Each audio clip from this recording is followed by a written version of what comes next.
Today I have the pleasure to talk to a frequent guest and friend, Juergen Lindner.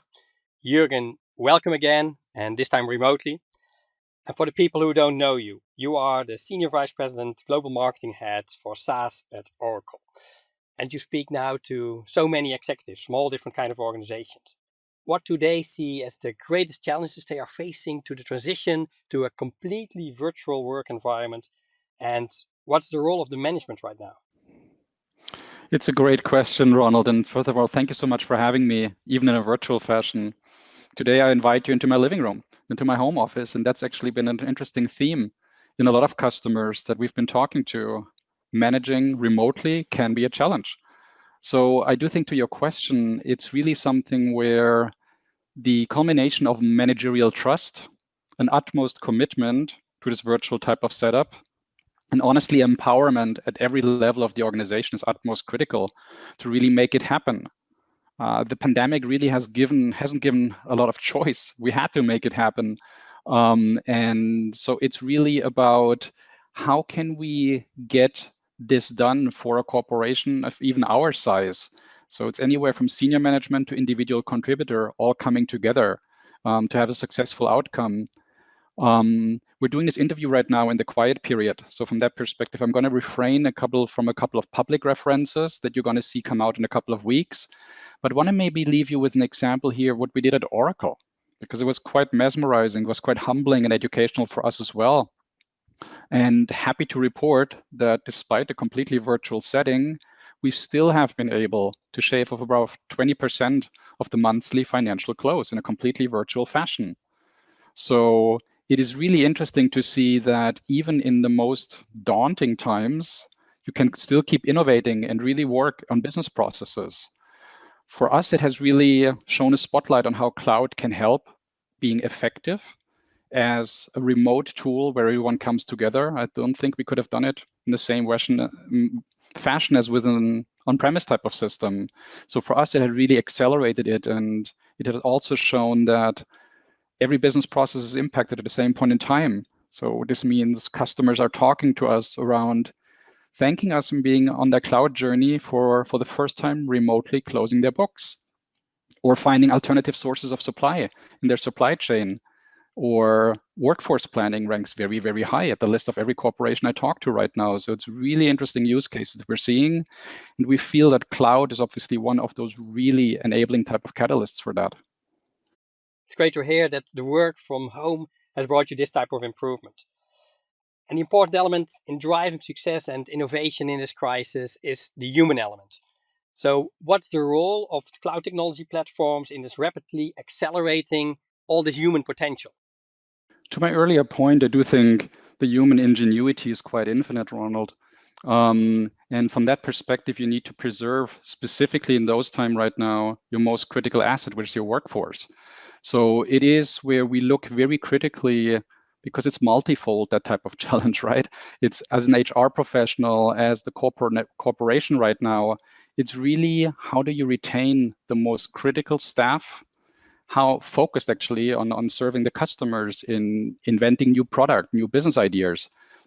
So sometimes what you need to do is check, okay, what are the mission critical processes, and see, okay, what can be done virtually, what can be done remotely.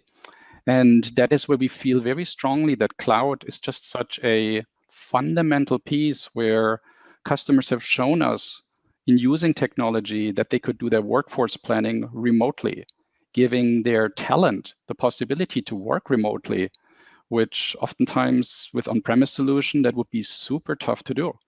It is absolutely vital right now that the managerial trust is extended at just about any level to give them this type of platform. And what we can do is really bringing together all of the pieces that you need to do in terms of workforce planning, in terms of financial impact, skill set impact, modeling all of those scenarios. And one of the immediate things, for example, we ventured into when the crisis occurred is partner up with our customers and tell them, hey, look, this is certainly something unlike anything we've ever seen, and where we need to partner differently. So we released software for free into the market around workforce health and safety, giving them the opportunity to really work with their employees on trying to see, okay, how do we manage that very effectively? Do I know where in the world they are? Are, for example, adequate supplies in there to keep everything clean? So very basic things, but fundamentally important to the well-being of employees and talent. So it is really something where we need to be an advisoryship as a business partner and helping them with business processes such as workforce planning, but also how can I keep the talent focused in this time of crisis? How can I give them a platform to come up with new ideas? Because what brought you here might just not be what gets you to the next point of your corporate chapter.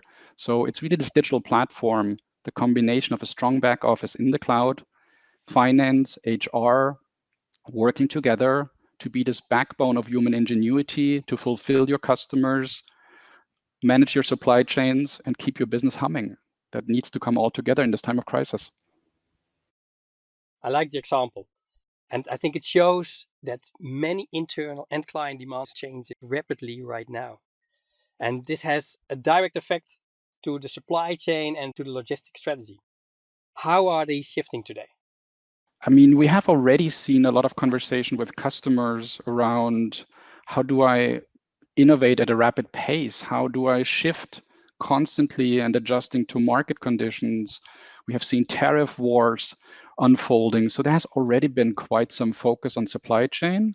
But I think the pandemic itself just shown another piece of spotlight on supply chain effectiveness, where we saw customers having to pivot on a dime because certain markets, certain type of suppliers that they had in the past were simply not accessible anymore.